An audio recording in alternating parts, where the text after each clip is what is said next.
What's up everyone, it's Bucky. Welcome to your 14th C tutorial, and in this tutorial I'm going to be teaching you guys about an array.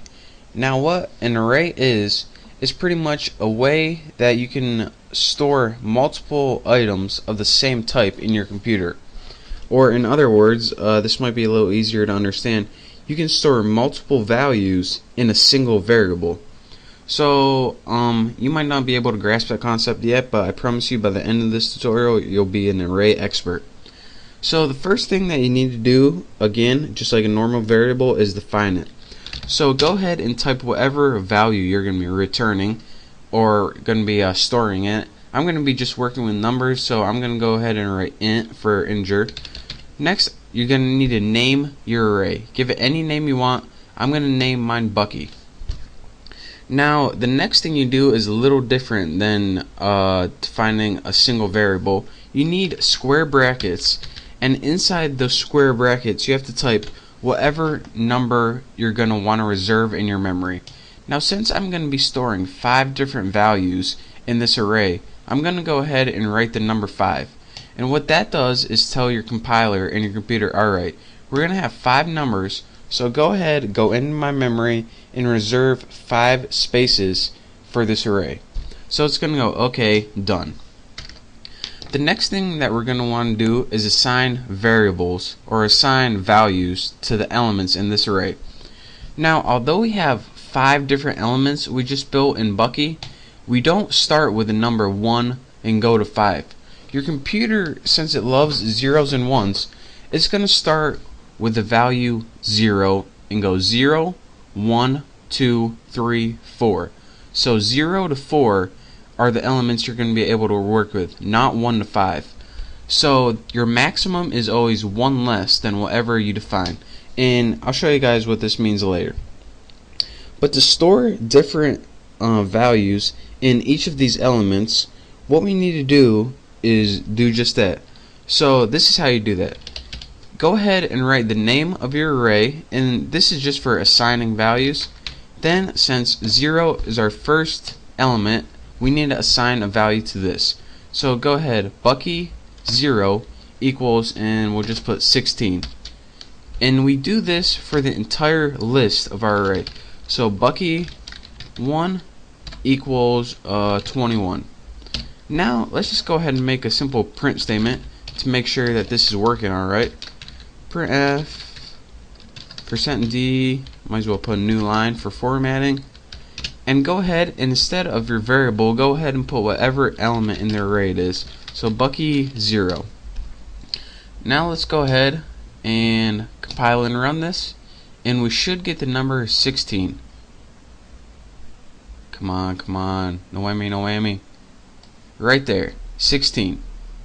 But what happens if we try to print out an element that hasn't been assigned a value yet, such as 3? Well, I'm not even sure myself, so let's go ahead and test it out. Gotta feed my curiosity, you know. Ooh, that's interesting. That might be a location memory, I don't know. But we don't want to do that. So what you want to do is, before you go ahead and doing all that, you want to go through your array and make your entire list and assign values to each of those numbers. Now you can either do that Bucky 0, Bucky 1, Bucky 2, Bucky 3, Bucky 4, and that'll give you your 5. But there's a much easier way to do this, and I'm going to show you guys that right now. Instead of doing one number by one number, what you can do is define the values right when you're defining your array. So put Bucky 5 equals, and then in your curly braces, all you have to do is type in 5 values. So let's type in 21, 13, 435, 56, and 7. And what this is going to do is assign the element number 0, 1, 2, 3, 4, 5. And this is also called the position number, because it's what position in the array it is. So Bucky 0 is going to equal 21. Bucky 1 is going to equal 13. Bucky 2, 435, 3, 56, 4, 7. And remember, even though this is 5, that just means there's 5 elements. It doesn't mean you need 5, or your position number doesn't go to 5. So again, when you define an array and have, this is how many spaces in memory it's going to take up. But remember, your position number starts at 0, so it's always one less than that. Now let's say we want to print out Bucky 3.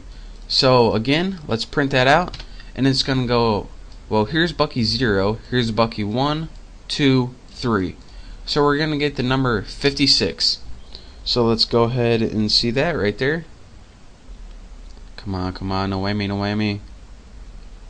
Right there, 56. And this is how you can store multiple values in a single variable. And go ahead and experiment with this. And another thing I want to teach you guys one last time is, if you're making a list and you want to find out how many elements you have, but you don't exactly know how many you have, maybe you have the user input a certain number of things and you don't know how many it's going to be, you can leave this number blank when defining your array. And what this will do is tell your computer, alright, I don't know how many numbers we're going to have, but I do know we're going to have an array, so just reserve a bunch of space. And then let's make a couple more numbers here. And then what your computer does is automatically take that number, and it pretty much just does everything automatically for you. That's all you need to know for right now. So let's go ahead and print out a number like 7. So we'll go 0, 1, 2, 3, 4, 5, 6, 7. Should get the number 32. So let's go ahead and do that. Come on, 32, 32. Bam. Right there.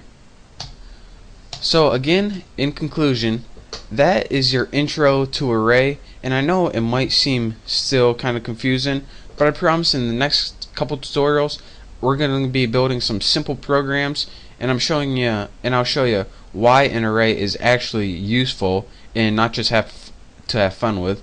So again, thank you guys for watching. Hopefully you understood a little bit about arrays, but I promise I'll be clearing this up for you in the next couple tutorials.